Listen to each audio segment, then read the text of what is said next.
All right, welcome back to the Onebar and Lupagus show. I'm Onebar with Lupagus. A lot of players seem to be available for trade these days. Some teams want to get rid of their damaged goods. We're going to talk about it because some of them fit Vikings needs. This episode brought to you by Brewpub. Brewpub Pizza. I have one here too. Oh, God, you got the MVP. I got the Philly cheesesteak. This is honest to God, like my number one. This thing is so damn good. The creaminess, so that provolone, it's just, you don't get this on a normal frozen pizza. This MVP Philly cheesesteak by Brewpub is the best. No, it is delicious. The Philly cheesesteak's one of my favorite. The Supreme fills me up for about a day. It's just loaded. It's absolutely loaded. Just like unlike these trade options, but they're guys that fit needs. They're available. We're talking about them. Let's go with the first one. Jonah freaking Jackson, guard Rams. Yes. And you can't deny that he would be a major upgrade on this interior O-line for the Vikings. His PFF grades are in the upper 60s, which is actually an improvement from what we saw last year. I don't know, but he only played 4 games last year, started just 4 for the Rams. But they got him last year from Detroit. Now they're already putting him up for trade. Yeah, I mean, he was hurt. He was hurt last year, so he didn't play much. And honestly, I don't know if he is that big of an upgrade. He's been pretty poopy, and maybe that's because of his injuries. I don't know. They even benched him after he was healthy again when he came back. That's fairly telling, but he's 28. He's a guard. $51 million contract right now. Oof. That would have to be discussed. Yeah. Maybe a hundredth of that. Yeah, no, I wasn't giving our O-line a compliment here saying it was an upgrade. I just how bad our interior was last year. That joint should be an upgrade. And it's easy to say, oh, this is gross. Oh, yuck. This is a horrible option. We can't be that picky. We just need upgrades. So I can't see this being a high draft pick. But I would think he would be a late rounder next year if you trade for Jonah Jackson. Yeah, and one thing we should have started with was just we know the Vikings don't have a ton of draft capital, but Kwesi doesn't really seem to give a shit sometimes. So if there's a guy out there and we have the capital, he's been known to pull the trigger. He has. Who's next? I'm sick of talking with Jonah Jackson. Jonathan Allen, a guy we talked about yesterday a little bit. Allen, defensive lineman, 30 years old. Another guy who was a little bit injured. It tore his pectoral and missed half the season last year. In 8 games, had 3 sacks. But Allen's been a staple defensive lineman for years. Yeah, 42 career sacks, 401 career combined tackles, 60 tackles for a loss. He's just been everything that he was supposed to when he came out of college. So, yeah, I mean, he's 30 years old? Is that how old he is? I believe so, yes, 30 years young. Yeah, I mean, you get a guy you can plug in right away. You know what you're going to get, assuming he's healthy. But deep defensive tackle class this year. There's some options in free agency that aren't going to cost you a pick.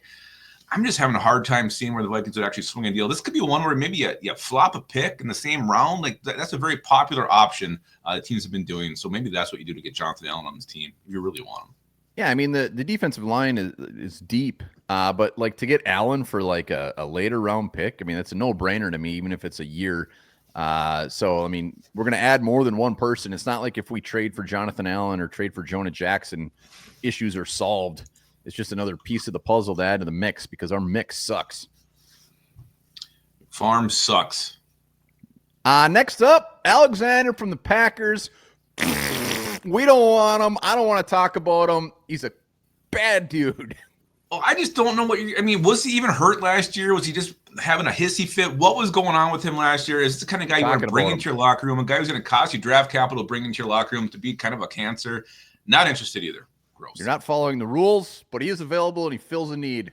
If this were to 0% chance, 0% chance, does not fit the culture. Last one. Hey, he's a starter. Godchaux. I know he's a starter. You give me that face. We need bodies, man. He's been a starter for years. He's played with Brian Flores. He's one of the best. He's a very good run stuffer. If you look at his stats, that's just like, he doesn't get sacks. But former 5th rounder, starter most of his career, big beefy body, and again, would not cost much.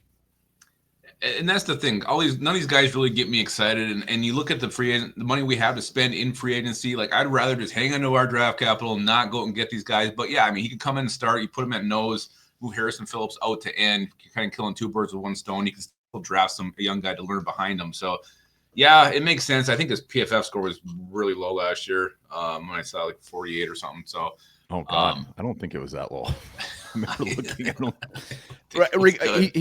He is a run clogging, run stuffer, and if you were to add him and you move Phillips out to the end, and you draft, say, Walter Nolan or a Derek Harmon, defensive lines look pretty damn good. He's not the fix to it. He's just a piece.